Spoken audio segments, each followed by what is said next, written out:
Welcome to our channel. Today we how to subscribe with OpenSea for NFT sales alerts, easy tutorial step by step clearly. To start receiving NFT sales alerts through OpenSea, first, visit the OpenSea website. Once on the home page, locate the menu icon in the top right corner of the screen. Click on the menu icon to reveal a drop-down list of options. From the drop-down, select Profile to access your account settings. If you don't have an account yet, you'll need to create one by choosing Create and following the prompts. Once you're logged into your account, navigate to the Settings section. In the Settings, look for the Notifications tab.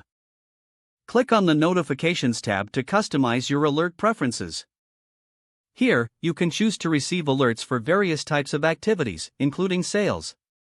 Check the options for which you want to receive notifications. Next, ensure your email address is correctly linked to your OpenSea account. You'll find this option in the same Settings section, usually under Account.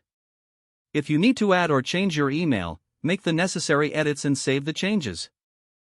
After updating your email, return to the Notifications tab. Confirm that your selected options for alerts are saved. To finalize the process, check your email for a confirmation message from OpenSea. You may need to click a link in that email to verify your subscription. Once verified, you will start receiving notifications about NFT sales related to your preferences. Check your email frequently to ensure you don't miss any important alerts. That's it. If the page does not load, refresh the browser or try again in a private or incognito window. Make sure you are using the correct email address, then retype it carefully to avoid small typos. If your password is not accepted, use the reset option and create a new strong password you can remember.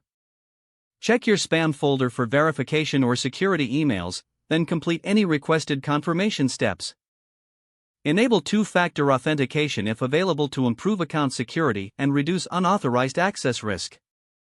After signing in, review your profile details so your contact information and settings are accurate and current. If you see an error message, note it down and try again after restarting your device and internet connection. Log out when you finish, especially on shared devices, to keep your account and payment information secure. If the page does not load, refresh the browser or try again in a private or incognito window. Don't forget to like this video and subscribe to our channel for more step-by-step tech guides.